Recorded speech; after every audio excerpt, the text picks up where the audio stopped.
It's fair to say that I'm a pretty big Elder Scrolls fan, and in fact, I still think Skyrim's probably one of the best games money can buy. And if I was ever sent away to a deserted island and could take one game with me, that game would probably be Skyrim. So I've been looking forward to playing the Elder Scrolls Online, as I'm sure a lot of the Skyrim fans, a lot of you Skyrim fans out there, or Elder Scrolls fans in general, would be. And recently I got the opportunity to play the Elder Scrolls Online beta, and I wanted to make a bit of a video on my thoughts. Unfortunately, I did record some gameplay, but I'm not allowed to upload that to YouTube or give you any real detail on the game at all, in fact, because of a non-disclosure agreement.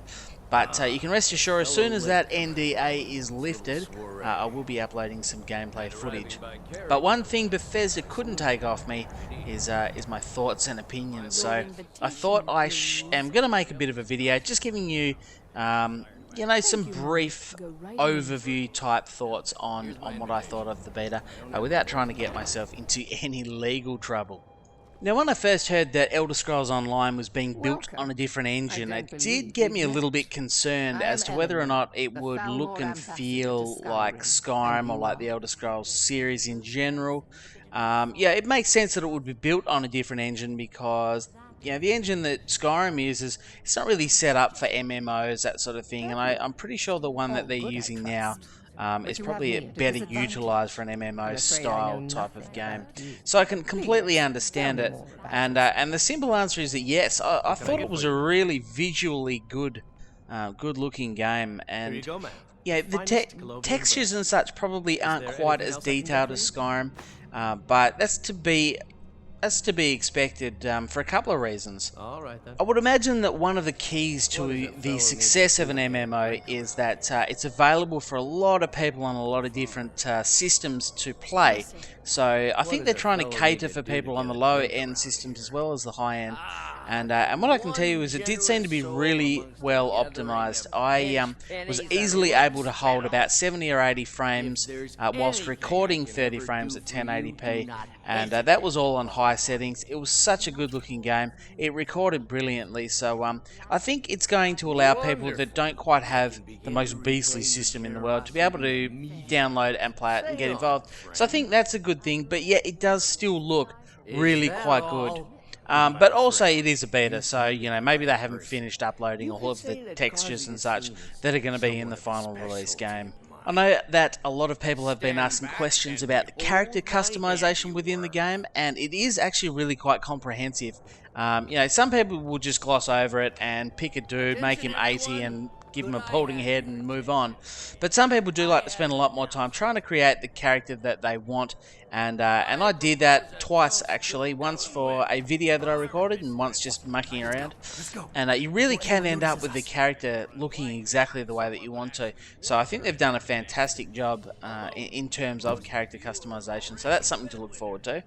When you first start up, you will obviously choose your faction or alliance, whatever you want to call it, and they have 3 races per one. So the one I chose was the one with the High Elves, the Wood Elves, and the Khajiit in it.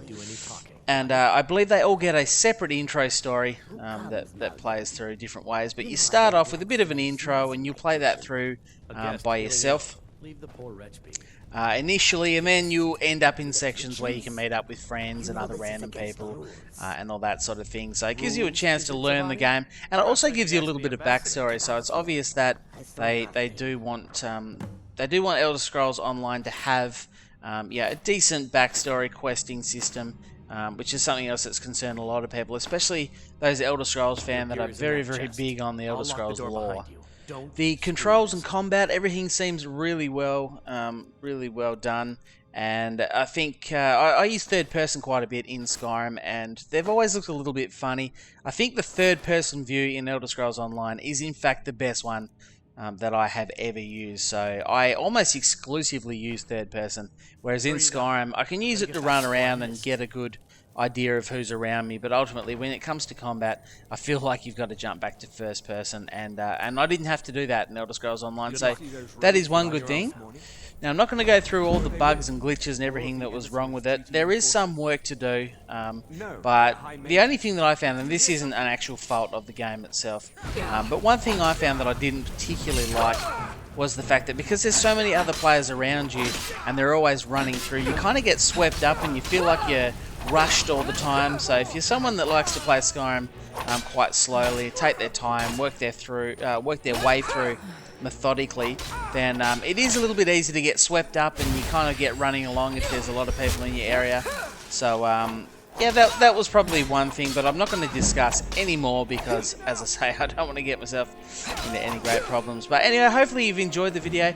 It's a very brief sort of overview, and it's quite a difficult thing to do because I just want to tell you all the details of the game. I want to show you some gameplay and discuss that, but I can't do it. Anyway, hopefully you've got something out of this video, and thanks for watching. Remember to leave a like, hit subscribe if you're new, and I'll talk to you next time.